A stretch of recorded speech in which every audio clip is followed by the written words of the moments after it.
El Código da Vinci, por Dan Brown. Prólogo.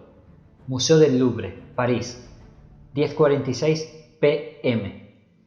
Jacques Saunier, el renombrado conservador, avanzaba tambaleándose bajo la bóveda de la gran galería del museo. Arremetió contra la primera pintura que vio, un Caravaggio. Agarrando el marco dorado, aquel hombre de 76 años tiró de la obra de arte hasta que la arrancó de la pared y se desplomó, cayendo boca arriba con el lienzo encima. Tal como había previsto, cerca se oyó el chasquido de una reja de hierro que, al cerrarse, bloqueaba el acceso a la sala. El suelo de madera tembló. Lejos se disparó una alarma. El conservador se quedó ahí tendido un momento, jadeando, evaluando la situación. Todavía estoy vivo.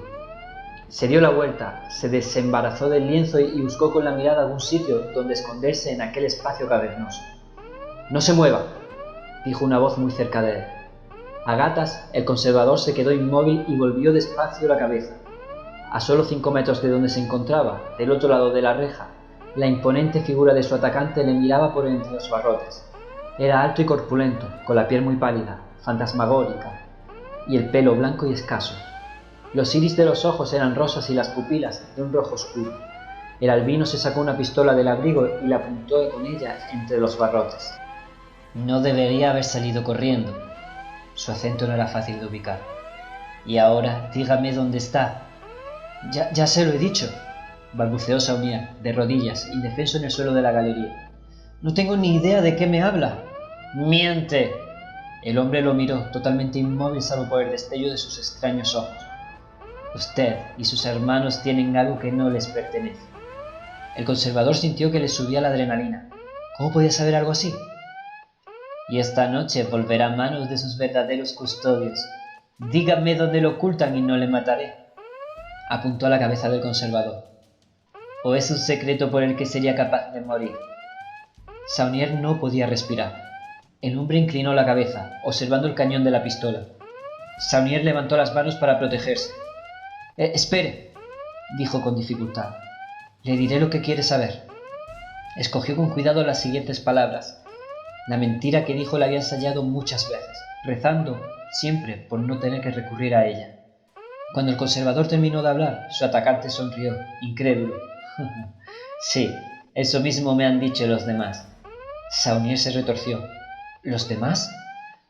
También he dado con ellos, soltó el hombre con desprecio. Con los 3. Me han dicho lo mismo que usted acaba de decirme. No es posible. La identidad real del conservador, así como la de sus 3 Seneschals, era casi tan sagrada como el antiguo secreto que guardaban.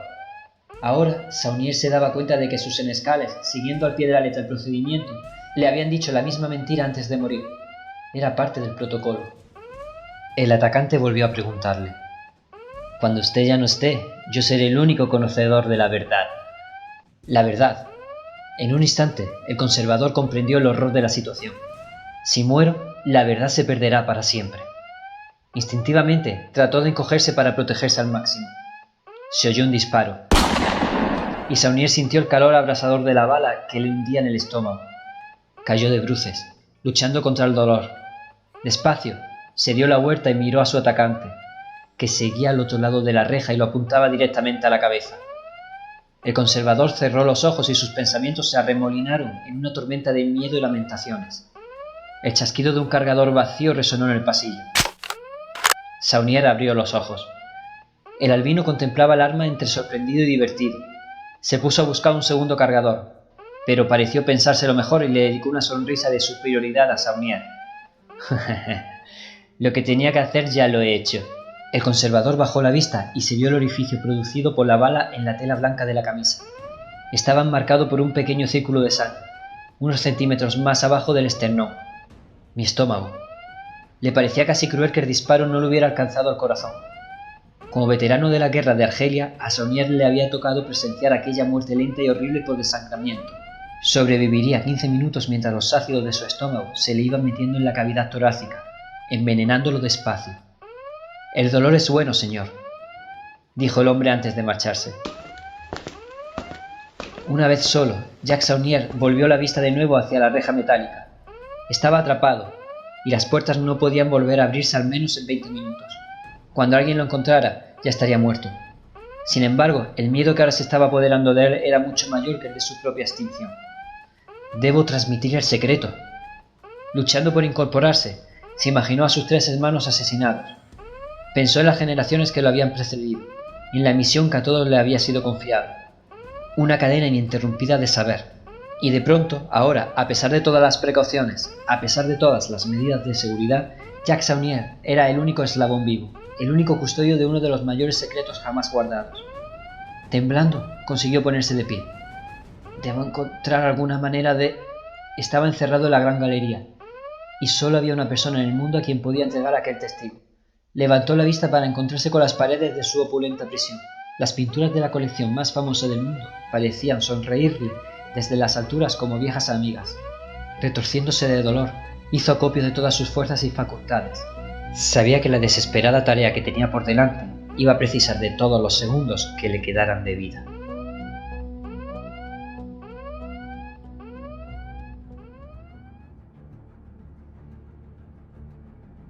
El Código Da Vinci, por Dan Brown. Capítulo 1. Robert Langdon tardó en despertarse. En la oscuridad sonaba un teléfono, un sonido débil que no le resultaba familiar. A tientas buscó la lámpara de la mesilla de noche y la encendió. Con los ojos entornados, miró a su alrededor y vio el elegante dormitorio renacentista con muebles estilo Luis XVI, frescos en las paredes y la gran cama de caoba con dosel. Pero, ¿dónde estoy? El albornoz que colgaba de la cama tenía bordado un monograma. Hotel Ritz, París. Lentamente, la niebla empezó a disiparse. Langdon descolgó el teléfono. ¿Diga? «Monsieur Langdon», dijo la voz de un hombre. «Espero no haberle despertado». Aturdido, miró el reloj de la mesilla. Eran las 12:32. Solo llevaba en la cama 1 hora, pero se había dormido profundamente. «Le habla el recepcionista, monsieur. Lamento molestarle, pero aquí hay alguien que desea verle. Insiste en que es urgente». Langdon seguía desorientado. ¿Una visita? Ahora fijó la vista en un tarjetón arrugado que había en la mesilla. La Universidad Americana de París se complace en presentar la conferencia de Robert Langdon, profesor de Simbología Religiosa de la Universidad de Harvard. Langdon emitió un gruñido. La conferencia de aquella noche, una charla con presentación de diapositivas sobre la simbología pagana oculta en los muros de la Catedral de Chartres, seguramente había levantado ampollas entre el público más conservador, y era muy probable que algún académico religioso le hubiera seguido hasta el hotel para entablar una discusión con él. «Lo siento», dijo Langdon, «pero estoy muy cansado». «Monsieur», insistió el recepcionista bajando la voz hasta convertirla en un susurro imperioso. «Su invitado es un hombre muy importante». A Langdon no le cabía la menor duda. Sus libros sobre pintura religiosa y simbología lo habían convertido, a su pesar, en un personaje famoso en el mundo del arte, y durante el año anterior su presencia pública se había multiplicado considerablemente tras un incidente muy divulgado en el Vaticano. Desde entonces, el flujo de historiadores importantes y apasionados del arte que llamaban a su puerta parecía no tener fin. «Si es tan amable», dijo Langdon, haciendo todo lo posible por no perder las formas, «anote el nombre y el teléfono de ese hombre y dígale que intentaré contactar con él antes de irme de París el martes. Gracias». Y colgó sin dar tiempo al recepcionista a protestar. Sentado en la cama, Langdon miró el librito de bienvenida del hotel que vio en la mesilla y el título que anunciaba «Duerma como un ángel en la ciudad luz, sueña en el Ritz de París». Se dio la vuelta y se miró, soñoliento, en el espejo que tenía delante. El hombre que le devolvía la mirada era un desconocido, despeinado, agotado. «Te hacen falta unas vacaciones, Robert». La tensión acumulada durante el año le estaba pasando factura, pero no le gustaba verlo de manera tan obvia reflejado en el espejo. Sus ojos azules, normalmente vivaces, le parecían borrosos y gastados aquella noche. Una barba incipiente le oscurecía el rostro de recia mandíbula y barbilla con hoyuelo. En las sienes, las canas proseguían su avance y hacían cada vez más incursiones en su espesa mata de pelo negro. Aunque sus colegas femeninas insistían en que acentuaban su atractivo intelectual, él no estaba de acuerdo. Si me vieran ahora los del Boston Magazine... El mes anterior, para su bochorno, la revista lo había incluido en la lista de las 10 personas más fascinantes de la ciudad, dudoso honor que le había convertido en el blanco de infinidad de burlas de sus colegas de Harvard. Y aquella noche, a más de 5.000 kilómetros de casa, aquella fama había vuelto a precederle en la conferencia que había pronunciado. «Señoras y señores, dijo la presentadora del acto ante el público que abarrotaba la sala del pabellón Dauphin en la Universidad Americana. Nuestro invitado de hoy no necesita presentación. Es autor de numerosos libros: La simbología de las cestas secretas, El arte de los Illuminati, El lenguaje perdido de los ideogramas, y si les digo que ha escrito el libro más importante sobre iconología religiosa, no se lo digo porque sí. Muchos de ustedes utilizan sus obras como libros de texto en sus clases. Los alumnos presentes entre el público asintieron con entusiasmo. Había pensado presentarlo esta noche repasando su impresionante currículum. Sin embargo, añadió dirigiendo una sonrisa de complicidad a Landon, que estaba sentado en el estrado, un asistente al acto me ha hecho llegar una presentación, digamos, más fascinante. Y levantó un ejemplar del Boston Magazine. Landon quiso que se lo tragara a la tierra. ¿De dónde había sacado aquello? La presentadora empezó a leer algunos párrafos de aquel superficial artículo, y Landon sintió que se encogía más y más en su asiento. 30 segundos después, todo el público sonreía, y a la mujer no se le veía la intención de concluir, y la negativa del señor Landon a hacer declaraciones públicas sobre su atípico papel en el cónclave del Vaticano del año pasado no hace sino darle más puntos en nuestro fascinómetro particular. La presentadora ya tenía a los asistentes en el bolsillo. ¿Les gustaría saber más cosas sobre él? El público empezó a aplaudir. «Que alguien se lo impida», suplicó mentalmente Landon al ver que volvía a clavar la vista en aquel artículo. «Aunque tal vez el profesor Landon», continuó la presentadora, «no sea lo que llamaríamos un guapo oficial, como algunos de nuestros nominados más jóvenes. Es un cuarentón interesante, con ese poderoso atractivo propio de ciertos intelectuales. Su cautivadora presencia se combina con un tono de voz muy grave, de barítono, que sus alumnas describen muy acertadamente como un regalo para los oídos». Toda la sala estalló en una carcajada. Landon esbozó una sonrisa de compromiso. Sabía lo que venía a continuación, una frase ridícula que decía algo de...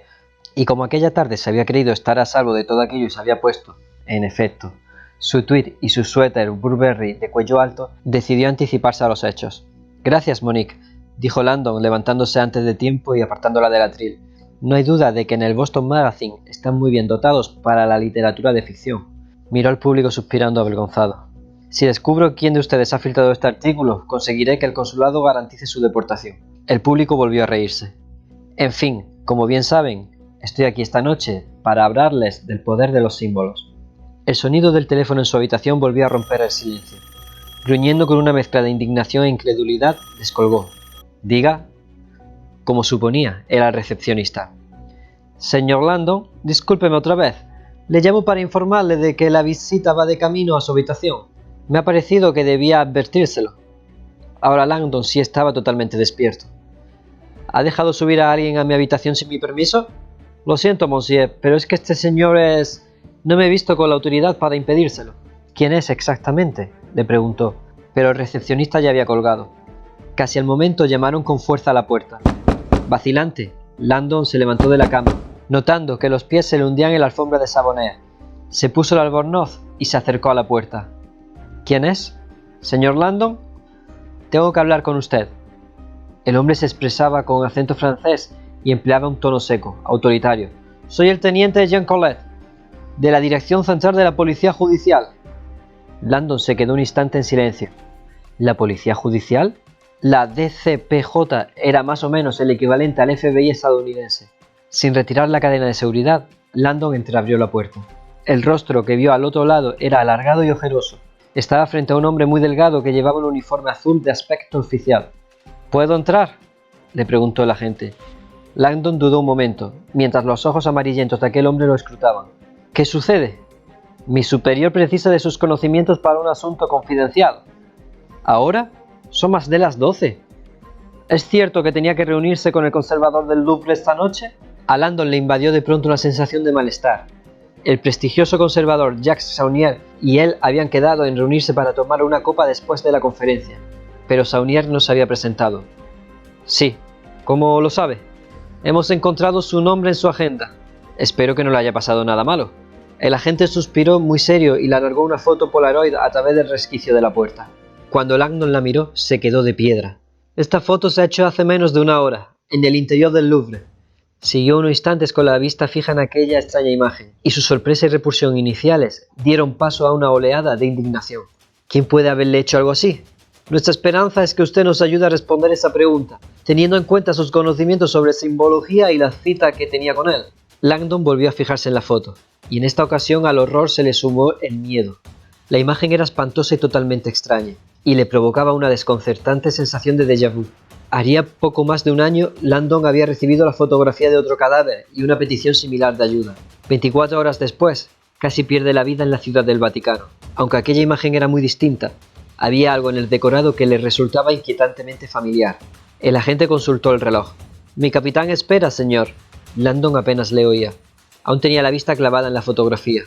«¿Este símbolo de aquí y el cuerpo en esa extraña posición?», preguntó el agente. Landon asintió, sintiendo un escalofrío al levantar la vista. «No me cabe en la cabeza que alguien haya podido hacer algo así». El rostro del agente se contrajo.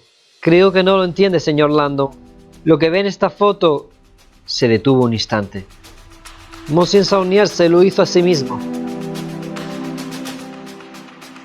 El Código Da Vinci, por Dan Brown. Capítulo 2. A menos de 2 kilómetros de ahí, Silas, el imponente albino, cruzó cojeando la verja de entrada a una lujosa residencia en la Rue de la Bruyère. El cilicio que llevaba atado al muslo se le hundía en la carne, pero su alma se regocijaba por el servicio que le prestaba al Señor. El dolor es bueno. Al entrar en la residencia, escrutó el vestíbulo con sus ojos rojos. Vacío. Subió la escalera con sigilo para no despertar a los demás numerarios. La puerta de su dormitorio estaba abierta. Las cerraduras estaban prohibidas en aquel lugar. Entró y ajustó la puerta tras de sí. La habitación era espartana. Suelos de madera, una cómoda de pino y una cama en un rincón. Allí solo llevaba una semana. Estaba de paso, pero en Nueva York hacía muchos años que gozaba de la bendición de un refugio parecido. El Señor me ha dado un techo y le ha dado sentido a mi vida. Aquella noche, al fin, Silas había sentido que estaba empezando a pagar la deuda que había contraído. Se acercó deprisa a la cómoda y buscó el teléfono móvil en el último cajón. Marcó un número. «¿Diga?», respondió una voz masculina. «Maestro, he vuelto». «Hable», ordenó su interlocutor, alegrándose de tener noticias suyas. «Los 4 han desaparecido, los 3 senescales y también el gran maestre». Se hizo un breve silencio como de oración. «En ese caso, supongo que está en poder de la información». «Los 4 coincidieron, de manera independiente». «¿Y usted les creyó?». «Su acuerdo era tan total que no podía deberse a la casualidad». Se oyó un suspiro de entusiasmo. «Magnífico. Tenía miedo de que su fama de secretismo acabara imponiéndose. La perspectiva de la muerte condiciona mucho. Y bien, discípulo, dígame lo que debo saber». Silas era consciente de que la información que había sonsacado a sus víctimas sería toda una sorpresa. «Maestro, los 4 han confirmado la existencia de la clave de voûte, la legendaria clave de bóveda». Oyó la respiración emocionada de su maestro al otro lado de la línea. «La clave, tal como sospechábamos». Según la tradición, la hermandad había creado un mapa de piedra, una clave de voûte o clave de bóveda, una tablilla en la que estaba grabado el lugar donde reposaba el mayor secreto de la orden, una información tan trascendental que su custodia justificaba por sí misma la existencia de aquella organización. «Cuando nos hagamos con la clave», dijo el maestro, «ya solo estaremos a un paso. Estamos más cerca de lo que cree. La piedra o la clave está aquí, en París». «¿En París?». Increíble. Parece casi demasiado fácil. Silas le relató los sucesos de aquella tarde. El intento desesperado de sus 4 víctimas por salvar sus vidas vacías de Dios, revelándole el secreto. Los 4 le habían contado a Silas exactamente lo mismo, que la piedra estaba ingeniosamente oculta en un lugar de una de las antiguas iglesias parisinas, la de Saint-Sulpice. «¿En una casa de Dios?», exclamó el maestro. «¿Cómo se mofan de nosotros? Llevan siglos haciéndolo». El maestro se quedó en silencio, asimilando el triunfo de aquel instante. «Le ha hecho un gran servicio al Señor. Llevamos siglos esperando este momento. Ahora debe traerme la piedra, esta noche. Estoy seguro de que entiende todo lo que está en juego». Silas sabía que era incalculable, y aún así lo que le pedía al maestro le parecía imposible. «Pero es que la iglesia es una fortaleza, y más de noche. ¿Cómo voy a entrar?». Con la seguridad propia del hombre influyente que era, el maestro le explicó cómo debía hacerlo. Cuando Silas colgó, era presa de una impaciencia inenarrable. «Una hora», se dijo a sí mismo, agradecido de que el maestro le hubiera concedido tiempo para hacer penitencia antes de entrar en la casa de Dios. «Debo purgar mi alma de los pecados de hoy». Las ofensas contra el Señor que había cometido ese día tenían un propósito sagrado. Hacía siglos que se perpetraban actos de guerra contra los enemigos de Dios. Su perdón estaba asegurado, pero Silas sabía que la absolución exigía sacrificio. Cerró las persianas, se desnudó y se arrodilló en medio del cuarto. Bajó la vista y examinó el cilicio que le apretaba el muslo. Todos los seguidores verdaderos de Camino llevaban esa correa de piel salpicada de púas metálicas que se clavaban en la carne como un recordatorio perpetuo del sufrimiento de Cristo. Además, el dolor que causaba servía también para acallar los deseos de la carne. Aunque ya hacía más de 2 horas que Silas llevaba puesto el cilicio, que era el tiempo mínimo exigido, sabía que aquel no era un día cualquiera. Agarró la hebilla y se lo apretó un poco más, sintiendo que las púas se le hundían en la carne. Expulsó el aire lentamente, saboreando aquel ritual de limpieza que le ofrecía el dolor. «El dolor es bueno», susurró Silas, repitiendo el mantra sagrado del padre José María Escrivá, el maestro de todos los maestros. Aunque había muerto en 1975, su saber le había sobrevivido, y sus palabras aún las pronunciaban entre susurros miles de siervos devotos en todo el mundo, cuando se arrodillaban y se entregaban a la práctica sagrada conocida como mortificación corporal. Ahora Silas centró su atención en la cuerda de gruesos extremos anudados que tenía en el suelo, junto a él, la disciplina. Los nudos estaban recubiertos de sangre reseca. Impaciente por recibir los efectos purificadores de su propia agonía, Silas dijo una breve oración y acto seguido, agarrando un extremo de la cuerda, cerró los ojos y se azotó con ella por encima del hombro, notando que los nudos le golpeaban la espalda. Siguió azotándose una y otra vez.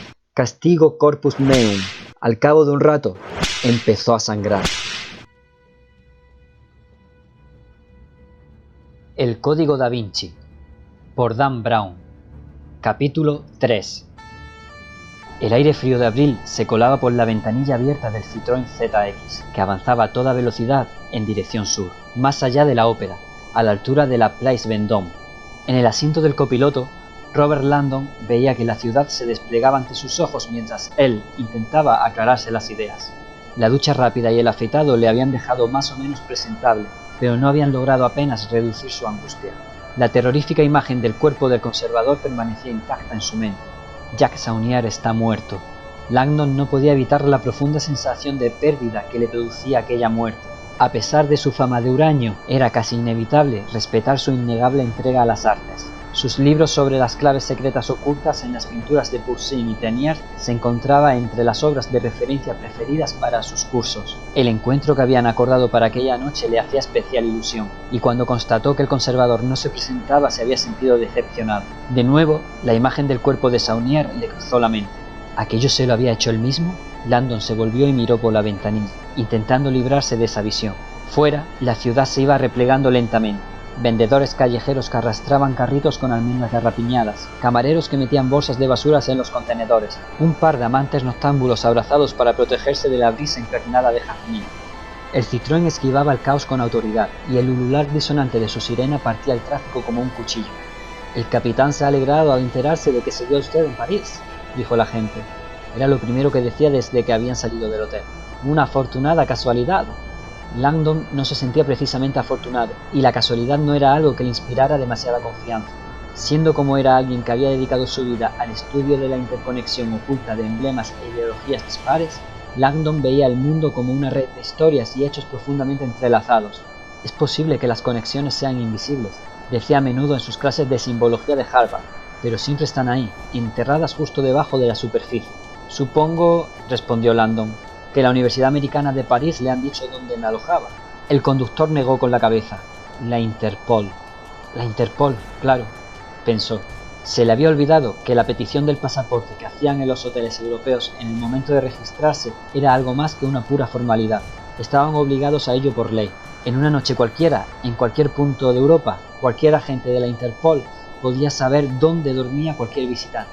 Localizar a Langdon en el Ritz no les habría llevado, probablemente, más de 5 segundos. Mientras el Citroën seguía avanzando en dirección sur, apareció a mano derecha el perfil iluminado de la Torre Eiffel, apuntando hacia el cielo. Al verla pensó en Vitoria, y recordó la alocada promesa que se habían hecho hacía un año de encontrarse cada 6 meses en algún lugar romántico del planeta. Langdon sospechaba que la Torre Eiffel habría formado parte de aquella lista. Era triste pensar que la última vez que la besó fue en un ruidoso aeropuerto de Roma hacía más de un año. «¿La ha trepado?», le preguntó el agente, mirando en la misma dirección. Landon alzó la vista, seguro de haberle entendido mal. ¿Cómo dice? Es bonita, ¿verdad? Insistió el teniente señalando la torre. ¿La ha trepado?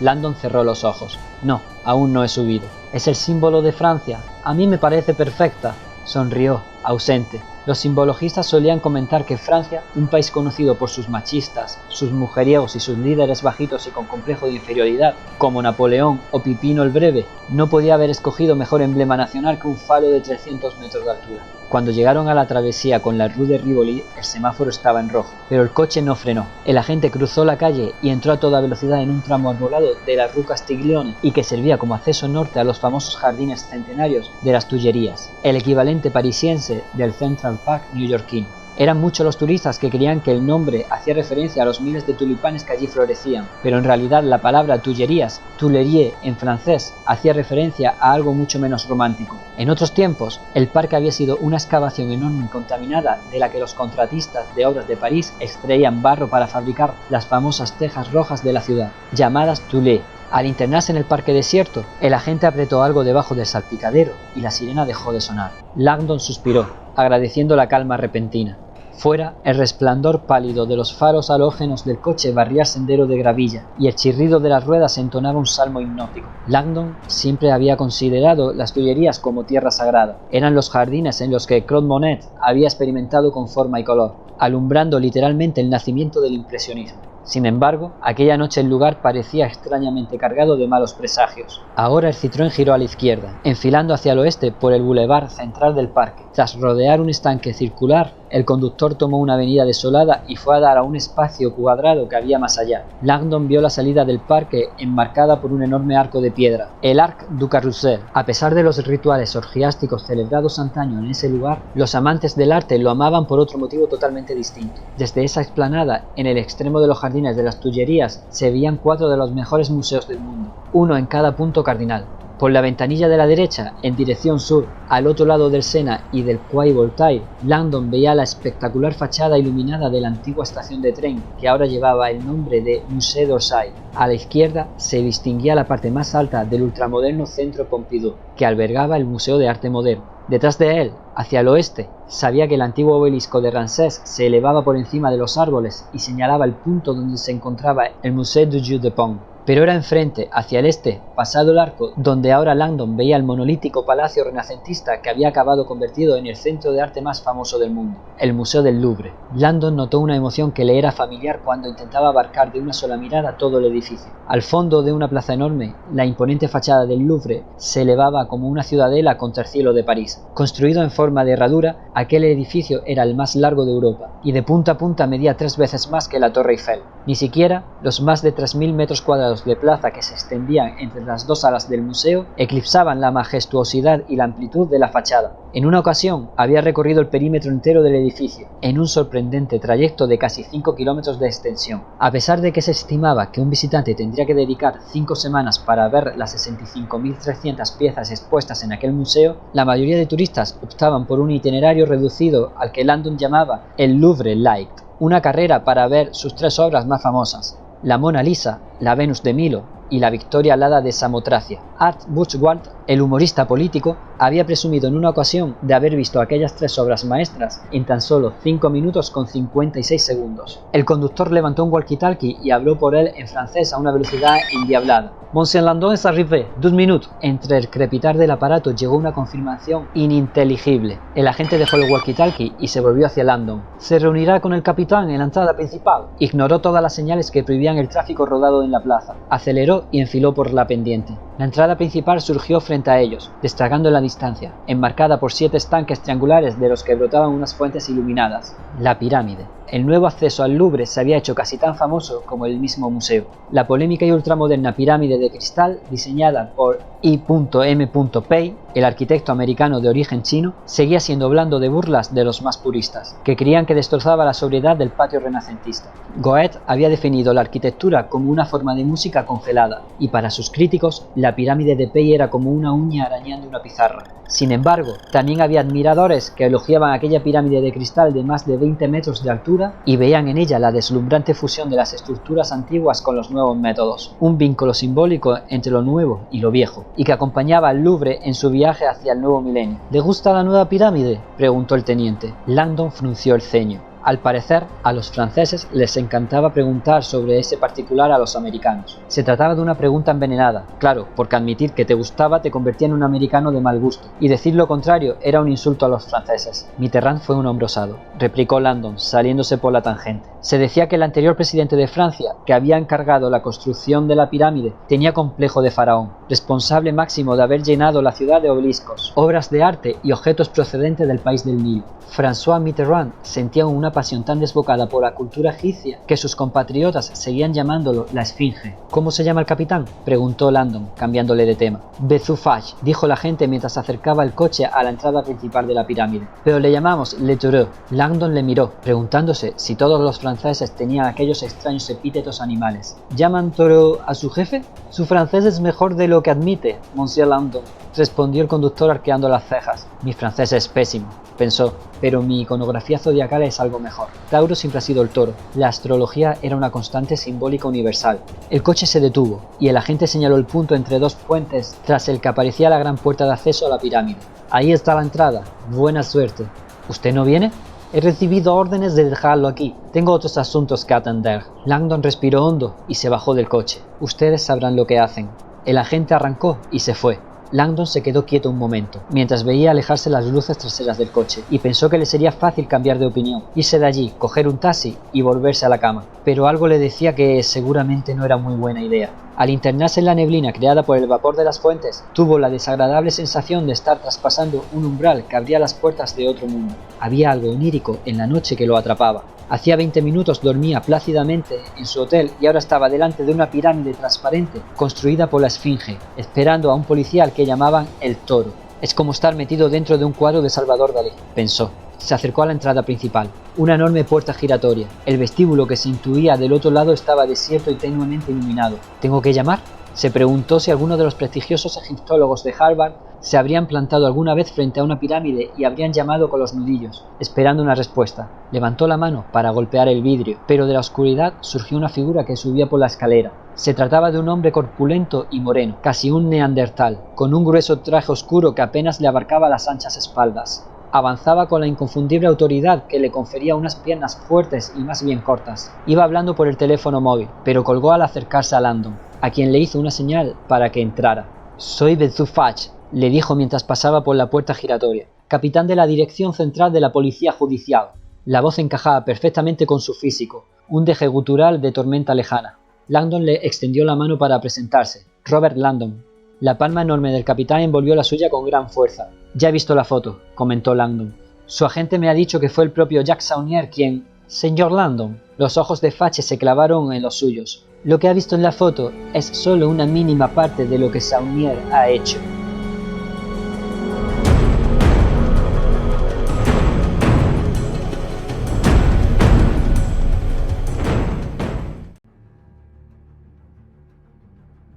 El Código Da Vinci, por Dan Brown.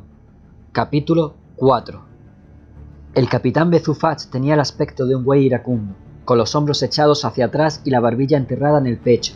El pelo negro engominado acentuaba lo anguloso de su perfil, que como un filo dividía su cara en dos como la quilla de un barco de guerra. Al avanzar, parecía ir abriendo un surco en la tierra que tenía delante, irradiando una fiera determinación que daba fe de su fama de hombre severo en todos los aspectos. Langdon siguió al capitán por la famosa escalera de mármol hasta el atrio subterráneo que había bajo la pirámide. Mientras bajaban, pasaron junto a dos agentes de la policía judicial armados con ametralladoras. El mensaje estaba claro: aquí no entra nadie sin el consentimiento del capitán Fach. Una vez por debajo del nivel de la calle, un estado de agitación cada vez mayor se iba apoderando de Langdon. La presencia de Fach era todo menos tranquilizadora, y el propio museo ofrecía un aura casi sepulcral a aquellas horas. La escalera, como el pasillo central de un cine oscuro, estaba iluminada por unos pilotos muy tenues que indicaban el camino. Langdon oía que sus propios pasos reverberaban en el cristal que los cubría. Levantó la vista e intuyó las nubes de vapor de agua de las fuentes que se alejaban por encima de aquel techo transparente. «¿Le gusta?», le preguntó Fach, apuntando hacia arriba con la ancha barbilla. Suspiró, demasiado cansado para intentar otro comentario ingenioso. Sí, su pirámide es magnífica». Fach emitió un gruñido. una cicatriz en el rostro de París. 1-0. Notaba que su guía era difícil de complacer. Se preguntaba si Fudge sabría que aquella pirámide había sido construida por deseo expreso de Mitterrand, con 666 paneles de cristal. Ni uno más ni uno menos. Curioso empeño que se había convertido en tema de conversación entre los defensores de las teorías conspiratorias, que aseguraban que el 666 era el número de Satán. De todos modos, optó por no sacar el tema. A medida que se adentraban en el foyer subterráneo, el enorme espacio iba emergiendo lentamente de las sombras. Construido 20 metros por debajo del nivel de la calle, el nuevo vestíbulo del Louvre, de 20.000 metros cuadrados, se extendía como una cueva infinita. El tono ocre pálido del mármol empleado en su construcción armonizaba con el color miel de la piedra de la fachada que se erigía por encima. Normalmente aquel espacio estaba siempre inundado de luz y de turistas, pero aquella noche se veía oscuro y desierto, envuelto en una atmósfera de frialdad más propia de una cripta. ¿Dónde está el personal de seguridad del museo?, preguntó Landon. En cuarentena.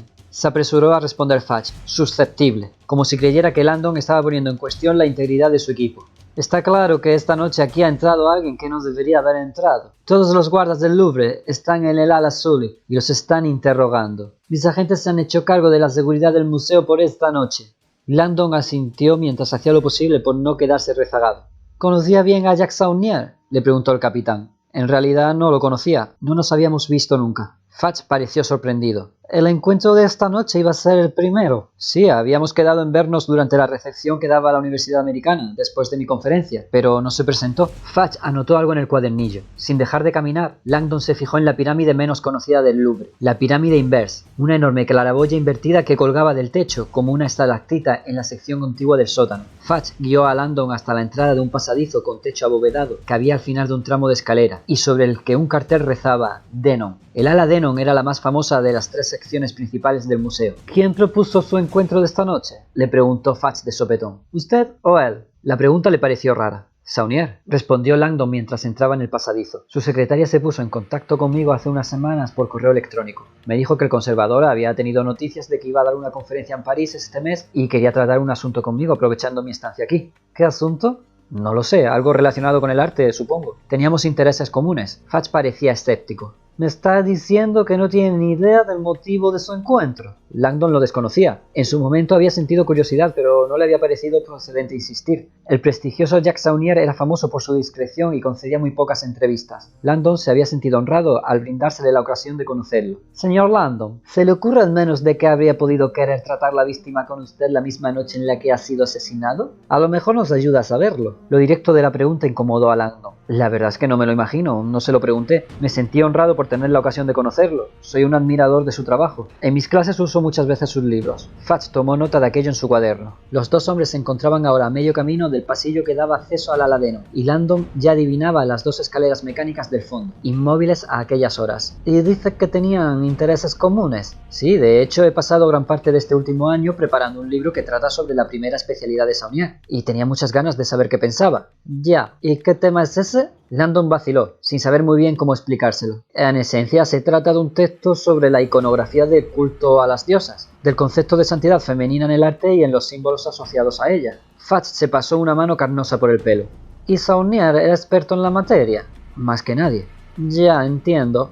Pero Langdon tenía la sensación de que no entendía nada. Jacques Saunier estaba considerado como el mejor iconógrafo mundial especializado en diosas. No era solo que sintiera una pasión personal por conservar piezas relacionadas con la fertilidad y los cultos a las diosas y la divinidad femenina, sino que durante los 20 años que se mantuvo en su cargo de conservador, contribuyó a que el Louvre lograra tener la mayor colección del mundo sobre divinidad femenina, Labris, las hachas dobles pertenecientes a las sacerdotisas del santuario griego más antiguo de Delfos, caduceos de oro, cientos de cruces ansatas de Ankh parecidas a ángeles, carracas o sistrum usadas en el antiguo Egipto para espantar a los malos espíritus, así como una increíble variedad de esculturas en las que se representaba a Horus, amamantado por la diosa Isis. Tal vez Jacques Saunier sabía algo del libro que usted estaba preparando, aventuró Fudge, y le propuso el encuentro para ofrecerle su ayuda. Langdon negó con la cabeza. En realidad no lo sabía nadie. Aún es un borrador y no se lo he enseñado a nadie excepto a mi editor. Fudge se quedó en silencio. Langdon no reveló el motivo por el que aún no se lo había enseñado a nadie. Aquel borrador de 300 páginas, provisionalmente titulado Símbolos de una divinidad femenina perdida, proponía algunas interpretaciones muy poco convencionales sobre la iconografía religiosa aceptada que, sin duda, resultarían controvertidas. Cuando ya estaba cerca de las escaleras mecánicas inmóviles, se detuvo al darse cuenta de que Fudge ya no iba a su lado. Se volvió y lo vio junto al ascensor de servicio. «Iremos en el ascensor», le dijo cuando se abrieron las puertas. «Seguro que sabe mejor que yo que la galería está bastante lejos de aquí». Aunque Langdon sabía que el ascensor que acortaría la ascensión de 2 pisos hasta el ala Denon, siguió sin moverse. «¿Pasa algo?», le preguntó Fudge sujetando la puerta con impaciencia.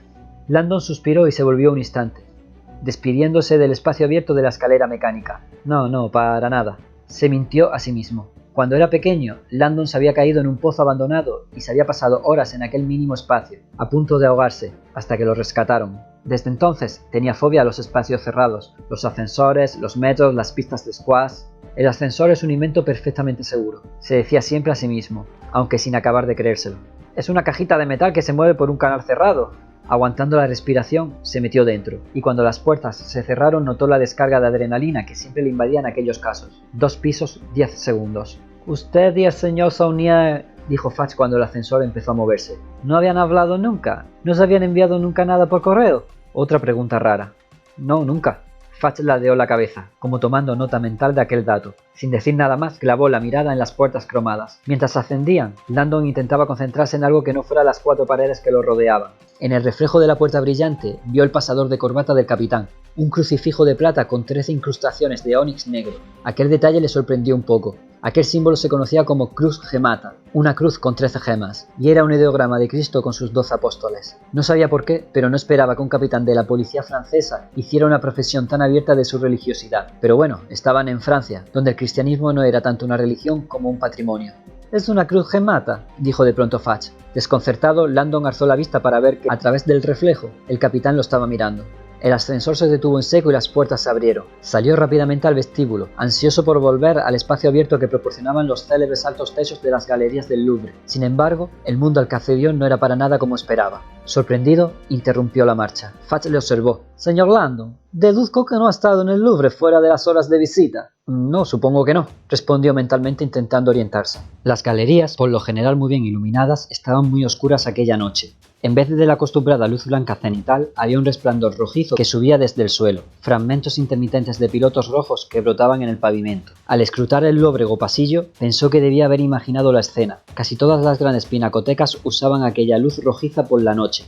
Era un sistema de iluminación estratégicamente colocado, poco agresivo y que permitía al personal transitar por los pasillos al tiempo que mantenía las obras en una semipenumbra pensada para retrasar los efectos negativos derivados de una sobreexposición a la luz. Aquella noche, el museo tenía un aspecto casi opresivo. Por todas partes surgían sombras alargadas, y los techos abovedados, normalmente altísimos, se perdían al momento en la negrura. «Por aquí», dijo Fudge, girando de pronto a la derecha y enfilando una serie de galerías conectadas entre sí. Langdon le siguió, adaptando lentamente la vista a la oscuridad. Por todas partes empezaban a materializarse lienzos de gran formato, como fotografías que cobraban forma ante sus propias narices en una inmensa sala de revelado. Los ojos le seguían al pasar de una sala a otra. Notaba claramente el olor a museo, el aire seco, desionizado, con una débil traza de carbono, producto de los deshumidificadores industriales con filtro carbónico instalado por todas partes para contrarrestar los efectos corrosivos del dióxido de carbono que exhalaban los visitantes. Las cámaras de videovigilancia, atornilladas en lo más alto de las paredes, les enviaban un mensaje inequívoco: «Os estamos viendo, no toquéis nada». «¿Hay alguna que sea de verdad?», preguntó Langdon señalando a las cámaras. «Claro que no», respondió Fudge.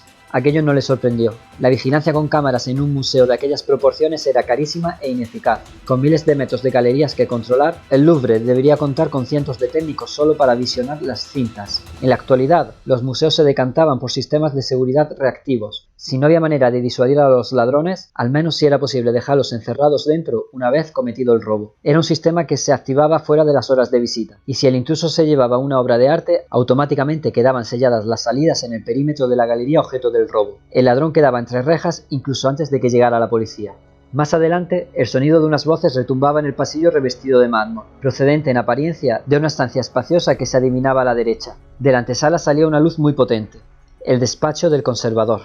Mientras se acercaban, Langdon pudo echar un vistazo al lujoso estudio de Saunier. maderas nobles, pinturas antiguas y un enorme escritorio de anticuario sobre el que descansaba la figura de un caballero con armadura de unos 60 centímetros de altura. En el interior de aquel despacho varios agentes iban de un lado a otro, hablando por teléfono y tomando notas. Uno de ellos estaba sentado a la mesa y escribía algo en un ordenador portátil. Según parecía, el despacho del conservador se había convertido en un cuartel general improvisado aquella noche. «Monsieur», dijo Fudge en voz alta. Todos se giraron. «Ne nous derangue pas una comprete, ¿entendu?» Los agentes asintieron, dándose por enterados. Landon había colgado muchos carteles con el famoso «Ne pas déranger» en las puertas de muchos hoteles y entendió las órdenes del capitán. No debía molestarlos bajo ningún concepto. Tras dejar atrás aquella pequeña congregación de policías, Fudge condujo a Landon por el pasillo oscuro. Unos 10 metros más adelante se adivinaba la entrada a la galería más famosa del Louvre, la Gran Galerie, un pasillo aparentemente sin fin que albergaba obras maestras del arte italiano. Landon ya había deducido que era allí donde se encontraba el cuerpo de Saunier, porque en la Polaroid había visto un trozo de su inconfundible suelo de parqué. Al acercarse, vio que el acceso estaba bloqueado por una enorme verja de acero que parecía como las que usaban en los castillos medievales para impedir el paso de los ejércitos intrusos. «Seguridad reactiva», dijo Fudge cuando estuvieron cerca. Incluso ahí, casi a oscuras, aquella barricada parecía tan sólida como para resistir la embestida de un tanque.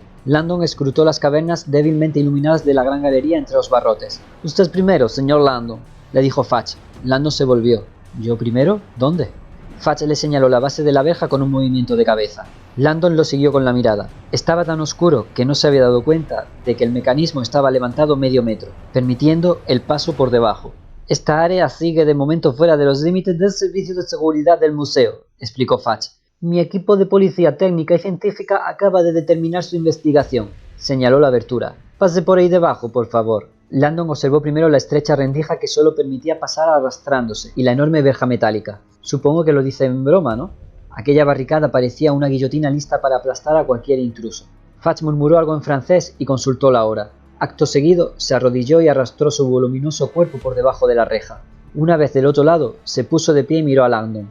Este suspiró. Apoyando las manos en el suelo pulido, se tumbó boca abajo y avanzó. Cuando estaba a medio camino, se le enganchó el cuello de la chaqueta en la verja y se dio un golpe con el hierro en la nuca.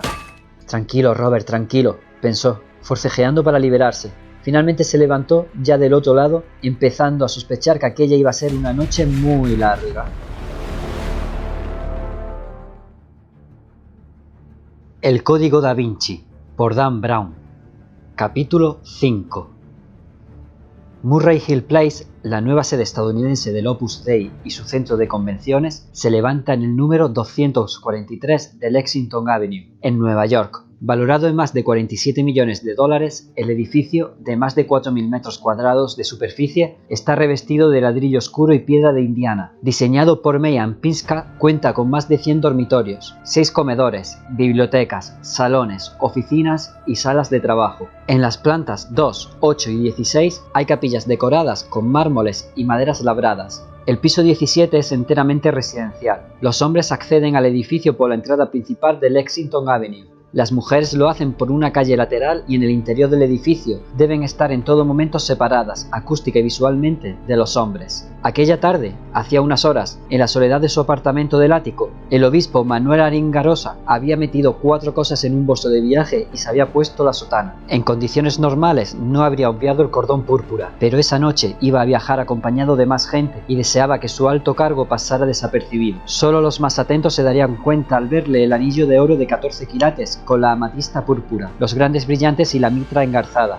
Se había echado la bolsa al hombro, había rezado una oración en voz baja y había salido de su apartamento en dirección al vestíbulo, donde su chofer le estaba esperando para llevarlo al aeropuerto. Ahora, en ese vuelo comercial rumbo a Roma, Aringarosa miraba por la ventanilla y veía el oscuro océano Atlántico. El sol ya se había puesto, pero él sabía que su estrella particular estaba iniciando su imparable ascenso. Esta noche se ganará la batalla, pensó, aún sorprendido al pensar en lo impotente que se había sentido hacía solo unos meses para enfrentarse a las manos que amenazaban con destruir su imperio.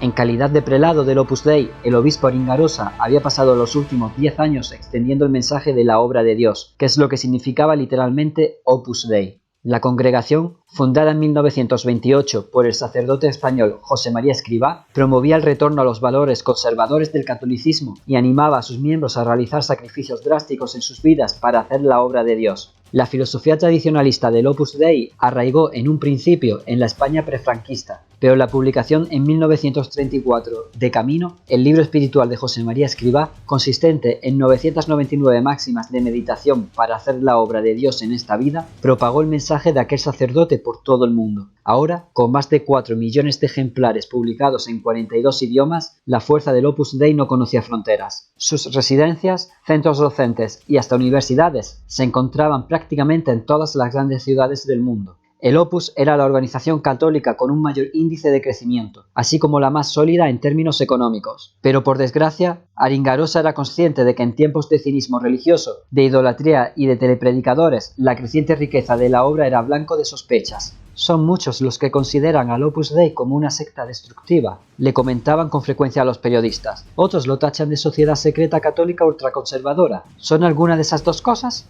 No, ninguna, respondía siempre el obispo sin perder la paciencia. Somos una iglesia católica, una congregación de católicos que hemos optado prioritariamente por seguir la doctrina católica con tanto rigor como podamos en nuestras vidas cotidianas. ¿Incluye la obra de Dios necesariamente los votos de castidad, pobreza y penitencia de los pecados mediante la autoflagelación y el cilicio? Eso describe solo a una pequeña parte de los miembros del Opus Dei, respondía Aringarosa. Hay muchos niveles de entrega. Hay miles de miembros que están casados, tienen familia y viven la obra de Dios en sus propias comunidades. Los hay que optan por una vida de ascetismo y enclaustramiento en la soledad de nuestras residencias. La elección es personal, pero todos en el Opus Dei compartimos la misma meta de mejorar el mundo haciendo la obra de Dios, y no hay duda de que se trata de toda una proeza.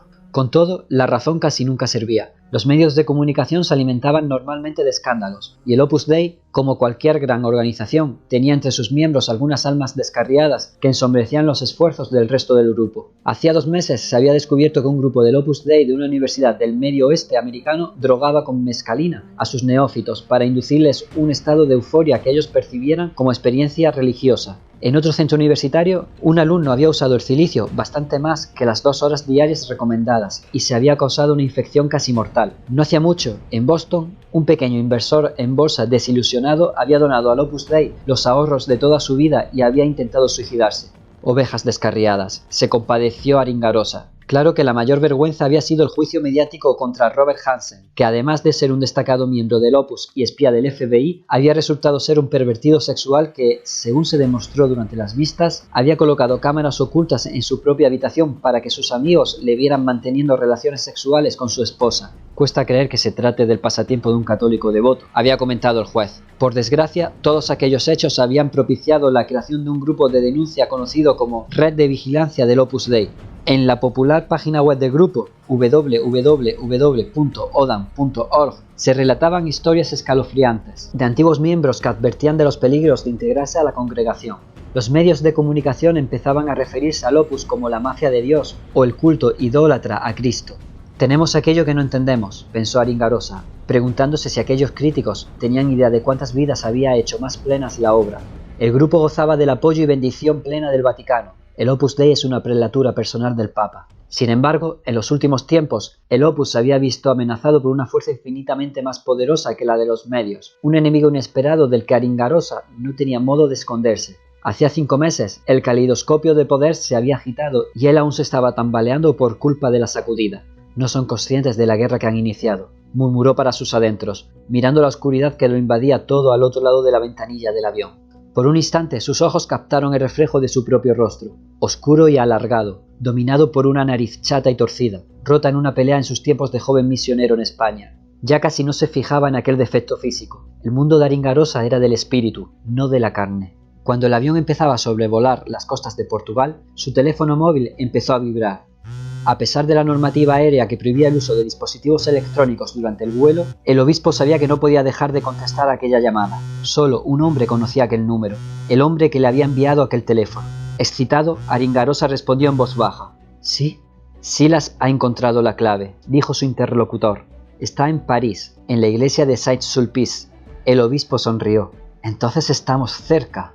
La podemos conseguir inmediatamente, pero necesitamos su influencia». «Desde luego, dígame qué tengo que hacer». Cuando Aringarosa desconectó el teléfono, el corazón le latía con fuerza. Volvió a contemplar la oscuridad de la noche, empequeñecido por la magnitud de los acontecimientos que había puesto en marcha. A casi 1000 kilómetros de allí, el albino Silas se encontraba frente a un pequeño lavamanos lleno de agua, limpiándose la sangre de la espalda. Las gotas se hundían en él y creaban formas. «Purifícame con hisopo y seré limpio», rezaba, recitando los salmos. «Lávame y seré más blanco que la nieve». A Silas lo invadía una emoción y una impaciencia que no había sentido desde su otra vida y que lo electrizaba. Durante los 10 años anteriores había seguido los preceptos de camino, limpiando sus pecados, reconstruyendo su vida, borrando toda la violencia de su pasado. Pero aquella noche todo había vuelto a hacérsele presente. El odio que tanto se había esforzado por enterrar había sido convocado de nuevo, y le había asombrado constatar lo poco que su pasado había tardado en aflorar a la superficie, y con él, claro, sus antiguas mañas, algo oxidadas pero aún útiles. El mensaje de Jesús es un mensaje de paz, de no violencia, de amor. Aquel era el mensaje que le habían enseñado desde el principio, y el que él conservaba en su corazón. Sin embargo, era también el que los enemigos de Cristo ahora amenazaban con destruir. Los que amenazaban a Dios por la fuerza encontrarán resistencia, inamovible y siempre alerta. Durante 2 milenios, los soldados cristianos habían defendido su fe contra los que intentaban abolirla, y esa noche Silas había sido llamado a la batalla. Tras secarse las heridas, se puso el hábito, que le llegaba a los tobillos. Era liso, de lana oscura y hacía resaltar la blancura de su piel y de su pelo. Se apretó el cinturón de cuerda, se cubrió con la capucha y se miró en el espejo. Iniciamos la marcha.